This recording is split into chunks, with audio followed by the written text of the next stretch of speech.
The most common way to crochet ribbing is to crochet single crochets back and forth, always taking the back loop. This here has been done that way and it works well and it's reasonably stretchy too. I have it, for instance, in this here hat.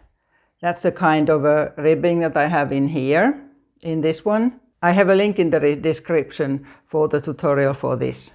This ribbing looks the same on both sides. But today we are looking at a different way of doing the ribbing. Don't know if you know this. This here is very much a knit look and it's stretchier. It's a bit slower to do, but in many ways it can be worth it. I also used this here ribbing stitch for a very chunky wool and a large hook. It's such a nice feeling, you know, this kind of a stretchy ribbing. You could of course use that not just for ribbing, but for an entire project, like a hat or a scarf or even a sweater. But then I would like it to be either chunky with a very large hook or using very lightweight yarn of some sort. Because like this here that I have made for ribbing, it would make a sort of a fairly bulky sweater. One limitation with this stitch is that it looks right only from one side. So that needs to be taken into account in deciding where you will use it. But we'll see now how you crochet this. And by the way, did you notice that you can now join my channel as well? This can of course be done in any yarn. Just make sure that your yarn and your hook go together size-wise. First crochet a chain. The length of it is the width of the ribbing plus 1. I have 14 stitches, which means that my ribbing will be 13 stitches wide. This stitch has a 2-row repeat, which means that every second row is different. The stitch we are using is like a single crochet, but with yarn over. And you start in the second chain from the hook. Yarn over, insert the hook in the chain, and pull up a loop. Especially on this first row, it's a bit difficult to do what we need to do with every stitch. I press down a bit here. So what you do, you pull that stitch that you made through the other 2 loops. Like that. Then do that again, yarn over, stitch, and pull through. So that's what you repeat. Yarn over, insert the hook, and don't get scared if the first row seems difficult. There. Important also not to do it too tight. So I'll do one there. Then I touch here a bit and pull it through. And one more.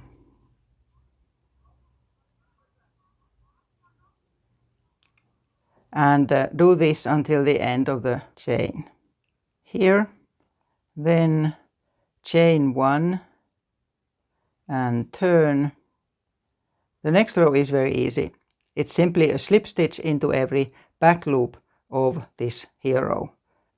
So insert the hook there and pull straight through. So back loop only, this here back loop. And go like that to the end, making sure not to make too tight stitches till the end. I'm almost at the end now, and like with any ribbing, it's very important that you don't lose stitches by accidentally skipping the last one. So that as well.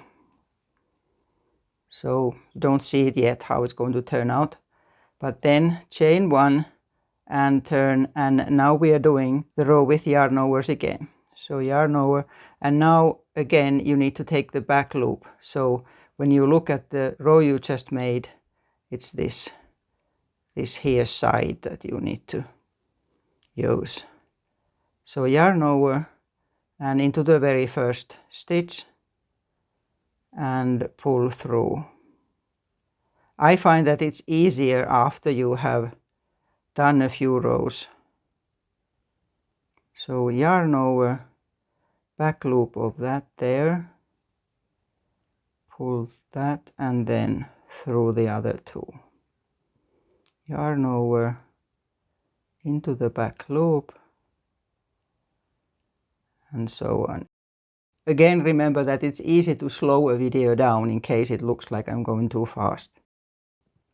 One more in there and then through. And then I'll continue until the end again. Here nearly at the end, and again a bit hard to get the last stitch, but make sure you do. So there, and finishing that there. And chain one and turn, and then again we just continue the same. So slip stitches in back loop only. Like that. And this is what you continue. You go like this to the end and you turn, and then again the next row will be those single crochets with the yarn over. With this stitch, it's very important to remember to alternate these two and never make two one after another. And here's a very simple tip for remembering which row you are supposed to start. I'm leaving the starting tail here, and it means that every time when I start where this is, I'm doing the slip stitches. Because this is not going to look right if accidentally you make two rows of the same one after another. So I have continued it, and it looks like ribbing and stretches. Oh, there's actually a mistake there. If this was an actual one, I would need to fix that. Only noticed it now that I was stretching it. That's actually something that either you have to leave or undo all the way till there, because there's no way of fixing that afterwards. An important tip for when you are then using the ribbing for something else, often you would pick up stitches from one end. Here, of course, it would need to be the one so that the stitches are upwards. That you remember to take enough stitches from here so that the ribbing has room to stretch without stretching the actual item.